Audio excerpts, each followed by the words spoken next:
process, which is a data store.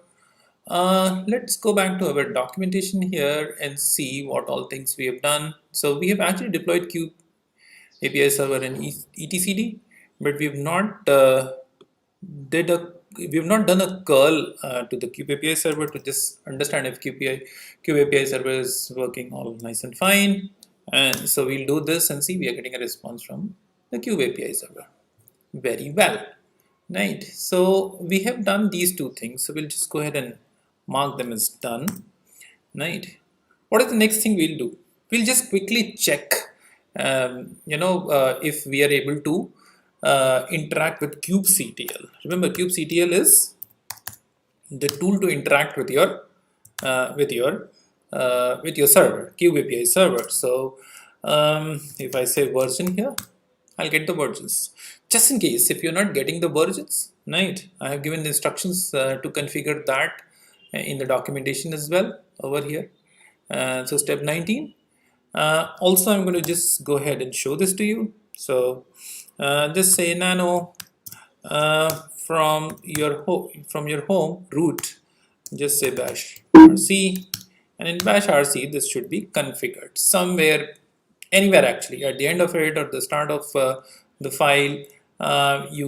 You would see this configured, right? So just go here and do this and that and source it once.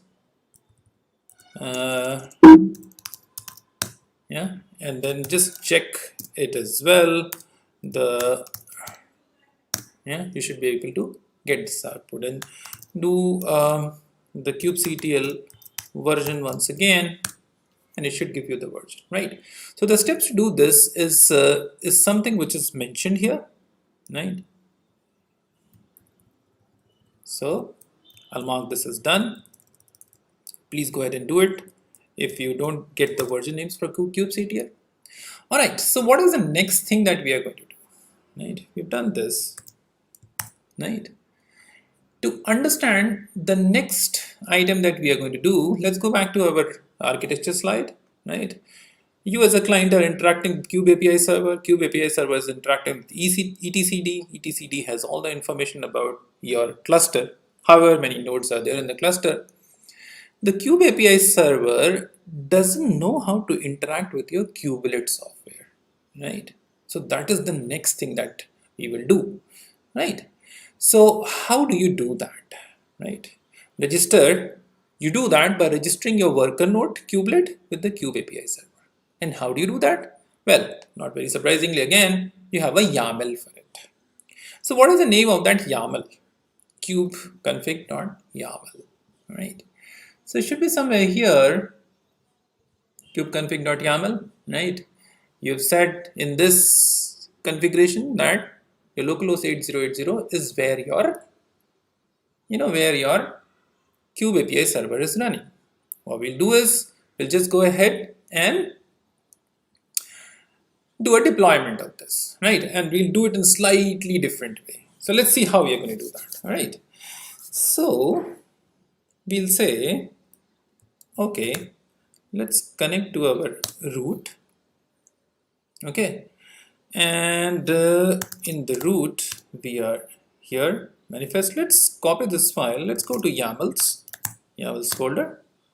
Let's copy this file from here, kubeconfig, right? kubeconfig.yaml, kubeconfig.yaml, put that locally here, right? It should mean that if you come here and check it, YAMLs -l, you should be able to see it, right? kubeconfig.yaml. Yeah, it is right here. All right, let's go back to our documentation, right? So we've done this, yeah, and we've come up until here. All right, the next thing it says is stop your kubelet. So we'll come here and we'll stop our kubelet, right? So that we can come out of it.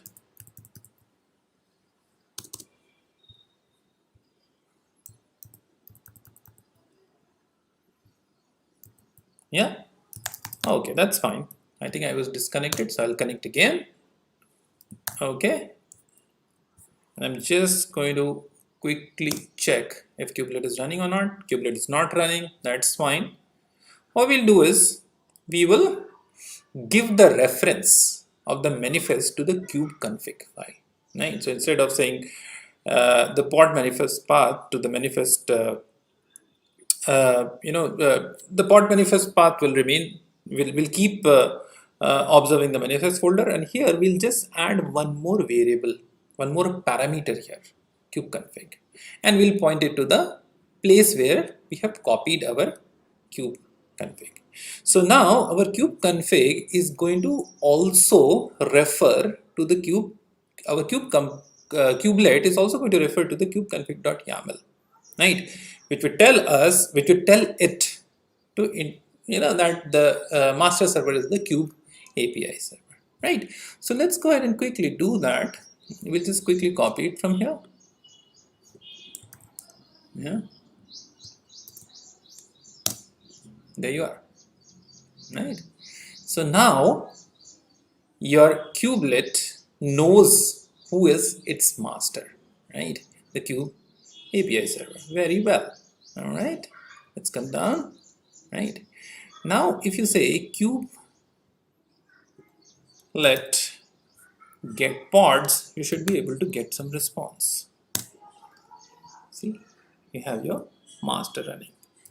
And if you say kubectl dot all double dash all namespaces, yeah, you have not deployed anything, so you will not get anything extra over here, right? So just a quick recap of what we have done. We have let our kubelet know who's the master, so that kubelet and master are able to interact with each other. If there are many machines, if there are very many worker nodes in your cluster, each of the worker nodes you will go and do the same thing, right? You will start them in the similar manner, and each one of them then would know who's the master. And then if you interact with the master server using kubectl command, you should be able to get the response in terms of what all is deployed, right? So at this point of time, you know that only the master and etcd server is deployed. All right, if you just only say pods, you will not get anything, because you have not deployed any pod here. You have not deployed any user-defined pod here at this point of time. Yeah, I think that should be it for the time being. What we'll do is, next time we'll